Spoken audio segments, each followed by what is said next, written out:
Since you took this position, you've been making a lot of fairly significant proposed changes, and you've been following through on a lot of initiatives that people in Kentucky have been talking about for a fair number of years, including teachers. And most recently in the news, there's been some controversy, including you, some emails being sent. Why do you think people are reacting to your policy changes the way that they are reacting? First thing I think is important to acknowledge is change is hard. Change is hard on lots of folks. I think particularly in the climate that we're in, that's incredibly charged, politically charged on lots of different issues, that when you start to talk about change, even change for the benefit of kids, even with people who love kids and want the best for kids, it's hard. Even with that, though, I think it is important for all of us as Americans, as Kentuckians, to remember who we are as people, to be respectful. And even more so, I believe, for those of us who work in education, we have the responsibility of being models for the kids that we serve, for the kids we teach, for the schools, for the districts that we lead. And so the email that I sent to the state was really just kind of a opportunity to remind us, all of us, of who we are, the expectations, the behavior that we need to be modeling for our kids, because we know they're watching us. They're not just listening to what we say in terms of how we should treat each other and talk to each other. They're watching the way we talk to each other and treat each other, and they're going to follow suit. And I just got the tail end of that meeting you were just saying, where you are bringing education groups to the table, you're bringing business leaders to the table. But I found it interesting and funny that you said that you and your wife have different ideas about how to parent your daughter, just like you have different ideas than some of the people in the education community. But you want to work with people. Definitely. There are folks who we disagree with on particular issues. Just like, as I gave an example, is probably an issue that comes up every week that I probably disagree with my wife. It doesn't mean that she loves my daughter any less than I do, or I love our daughter less than she does. It's just because people have different ideas. Lots of times, different ideas on how to arrive at the same goal. We have to get to the place where we can have different ideas and advocate for different ideas without demonizing people. Because when we go to the place where we demonize people and we start to question people's intentions and integrity, then you burn that bridge, and when you get to the place where you can agree on something else, the relationship is gone. So let's talk about your newest initiative. We're doing some changes to the high school graduation requirements. So just to start, kind of give me a lay of the land of what is being proposed. Right. So we're having this conversation because we think it's incredibly important that we set a bar, an expectation for what kids can do when they graduate from high school, whether they're graduating from Jefferson County, our largest district, or West Point Independent, one of our smaller districts. So what we're proposing is foundational level requirements, courses that all kids would be required to take. There would be fewer courses that all kids would be required to take. While there would continue to be 22 minimum credit hours, the specific courses all kids would have to take would be fewer. There would be personalized level courses where kids get greater flexibility, or districts get greater flexibility in deciding how to meet the credit hour requirements. Then there would be a transition readiness requirement, where we would expect that as a kid earns a high school diploma, that they are in fact ready to transition to something, whether that's transition into the workforce, transition into a 2-year degree program, a 4-year degree program, a certificate program. There are lots of different options, avenues for kids to be deemed transition ready. We want to ensure that kids are demonstrating readiness through one of many of those avenues. So why now? I know we've been talking more and more about education in recent months, and it's probably time to start having these conversations. We did big overhauls back in the 80s and 90s, and now we're kind of at a place where our numbers have gone up a little, but we still have room to grow. So why now, and why these changes? I mean, why now is, we've been talking about readiness for a long time. There's little debate about the fact that we are in fact graduating kids who are not ready to be successful in the workforce, to be successful in post-secondary education. It is time to raise the bar. The other interesting part about why now is we are proposing changes now, but that would not affect kids for some time. So it's a combination of it is imperative that we do it now, but even more so imperative because it takes a long time before they would actually make a difference on the ground for kids graduating high school. So the transition readiness requirement that we're talking about would apply for this year's 8th grade students when they graduate from high school. The requirement that kids demonstrate basic competence in reading and math wouldn't apply until this year's 7th graders get to high school. So yes, the imperative is now. We have to move now, but we're talking about 5 and 6 years down the road before you'd actually get a graduating class where these requirements would impact graduation. Now, for people who don't understand this process or know where these things are coming from, who comes up with these initiatives and these changes? Some people might just think it's you, just sitting in a room coming up with these things. How are these composed and who puts them forth? Yeah, that's a great question. So the conversation on high school graduation requirement, the Department of Education has been having probably for about a year. At this point, I can remember when I was serving as an advisor on the State Board of Education, we were pushing this conversation, and the idea was after we finished with accountability, we would move immediately into talking about high school graduation requirements. There are lots of stakeholders that have been part of the development of the proposal, business and industry. Leaders who come to the table, educators have been a part of this conversation, folks across the department have been a part of the conversation, members of the State Board of Education. I have conversations with folks literally every day about our proposal, and lots of times get really good ideas, get really good questions. Even the conversation that you saw a little bit today with the Guiding Coalition, you never know where good questions, good comments are going to come from that spark ideas and say, hey, we didn't think about that. That's something that we ought to consider. And there's been lots of times throughout the process, either through a formal mechanism or through informal conversations, where folks give us thoughts and feedback that lead to us making some changes to what we're proposing. And there has been a public comment period on these proposed changes as well, right? So what is some of the feedback you've gotten through that? Yeah, so we're in the public comment period now. I've not personally read the public comments. Our legal office is leading that and addressing the public comments. We also have a public hearing that's coming up tomorrow, and we know we have folks signed up that are going to speak to give us feedback. We solicit that feedback. We welcome it. We want people to submit comments via email. We want people to come to the public hearing to tell us what you want, tell us what what your concerns are, and I promise you, not just because it is the law. That we read and consider every single comment, but we want to hear from people. Now, to be clear, that doesn't mean we're always going to agree.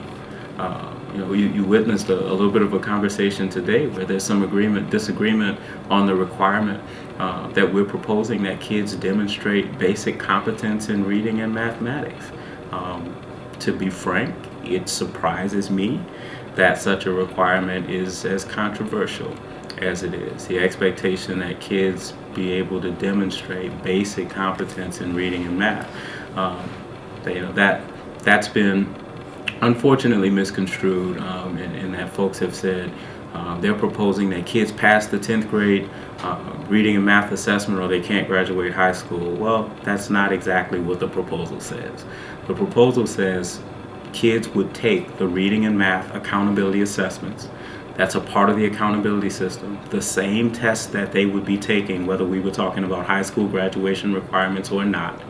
There would be a scale score set that approximates basic reading and math competence.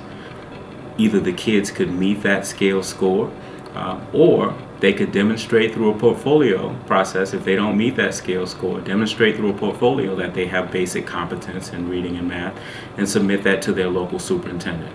Through one of those two mechanisms, they have to be able to demonstrate basic competence in reading math.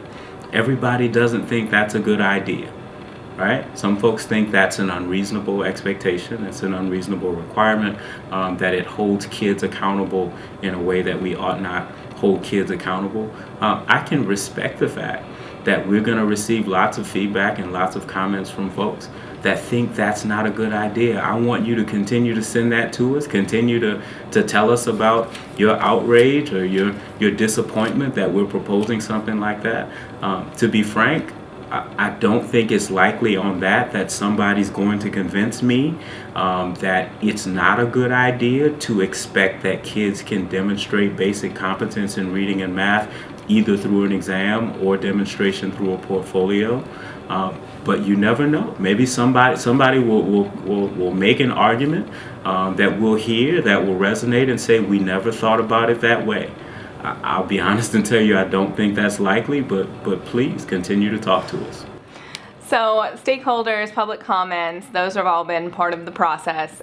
What about examples from other states? You know, a lot of times, especially with legislation, people talk about how we've looked at other states around us and what they do. Have we looked at other states and what they're doing, especially ones that are outpacing us, to come up with these? Yeah, we've probably looked at just about every state in terms of their high school graduation requirements. There's no state that you would find that has a set of high school graduation requirements that looks just like what we're proposing. Just like, you know, a lot of folks have compared our requirement around basic competence in reading and math to exit exam requirements in another state. And I challenge folks, find a single state that has an approach that's exactly like ours, because there is none.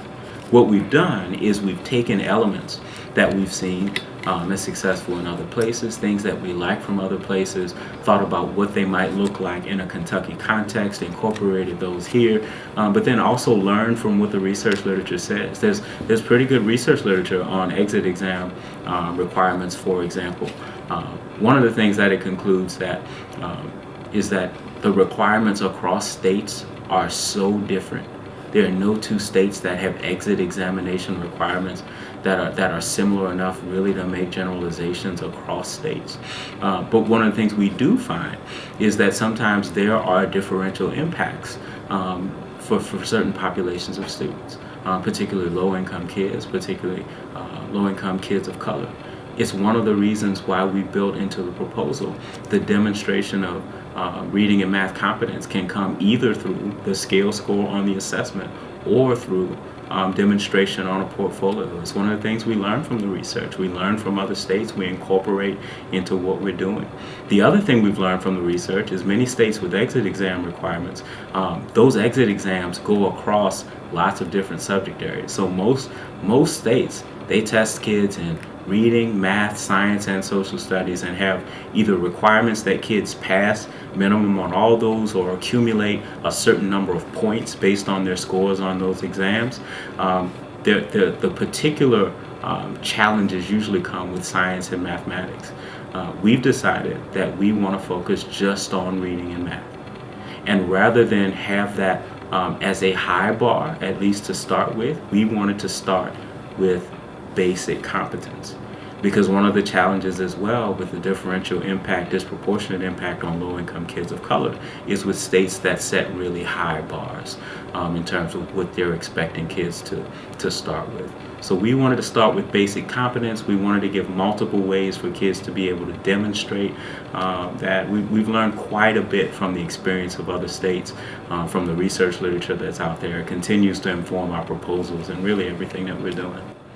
So finally, I'm going to bundle this all together. Okay. What are the most important things about these proposed changes you want people to know? And what do you say to people who say they don't go far enough or that they go too far? I'll start with folks that say that they don't go far enough. And to that, I would say you're right. They don't go far enough. And they are not where I'd like Kentucky to be a generation or so from now.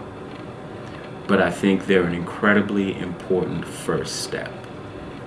This is our first step towards saying we want to raise the bar and ensure that as a kid receives a Kentucky high school diploma, regardless of where it is, that there's a certain degree of confidence that we have, that kids have demonstrated some basic competence and that they're in fact ready to go on into something in the workforce or be successful in post-secondary education.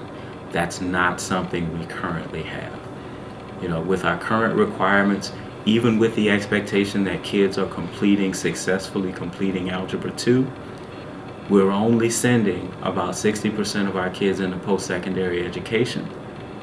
And then of those kids that we're sending on, about a quarter of them get the post-secondary education and are not prepared, as evidenced by reaching those benchmarks. That those two don't compute. You're not having kids that are successfully completing Algebra 2 but then arrive on community college and four-year post-secondary campuses and need remediation before they can take credit-bearing courses. So this is an incredibly important first step that we have to take. So folks say that we're going too far, that the bar is too high. I would say that I respectfully disagree. I do hope, sincerely hope that we are able to work together on lots of things. There are lots of needs, lots of priorities in our education system, lots of conversations that we have to have in terms of providing more equitable opportunities for kids across our state, and I'm sincerely hopeful we're able to work together on those. But I have to respectfully disagree that it is an unrealistic expectation or an unrealistic standard, regardless of where we are in terms of our system, of saying that in order to receive a Kentucky high school diploma, kids ought to be able to demonstrate basic competence in reading and mathematics, and demonstrate that they're ready to transition to something next, whether it's a 2-year program, a 4-year program, or into the workforce through earning an industry recognized credential. It is not an unreasonable expectation for our kids, and to not have that expectation for our kids, to not ensure that they are ready for those things when they get a high school diploma, is to set them up for failure. And the most important parts of the changes? Most important parts things of the that you want people to know. The most important parts of the changes, I'd say I encourage people to actually read the proposal. I found that very few folks have actually read our proposal, and lots of folks are going by what they hear folks say. And I'll give you some examples of kind of top couple hits around what we hear. I've received the most emails from folks in our world language community, typically who are really disappointed or upset that they believe we are eliminating a world language requirement in Kentucky, to which we are responding and telling folks there is no current world language requirement for all of our kids in Kentucky. There's not one at the state level. There is not one in a single local district that we found. So I'm not sure who started or is spreading the message that the State Board of Education or the Commissioner wants to eliminate a world language requirement. And there is none. But the other thing is, I want people to know that as much as the talking point might be, there's this exit exam that they want to require that kids pass, or they won't be able to graduate from high school. That's not true. The truth is, we want to require that kids can demonstrate basic competence in reading and math. Either they can do it on the accountability exam that they're already required to take with the accountability system, or they can demonstrate it through a portfolio process. And the truth is, I don't know a parent who says, I don't want my kid to have to demonstrate that they can read and do basic math. I know parents that having to demonstrate that through an assessment and having to do it on an assessment, if that's the only option, that really scares parents. And unfortunately, I think sometimes that's part of the tactic. That's all we talk about. If we don't like the proposal, we just talk about the assessment requirement. And we say it's a 10th grade exit exam, kids don't pass, they can't graduate from high school, and that scares people. The problem is that's not true. The requirement is demonstration of basic competence. The exam is one way to do it. The portfolio is another.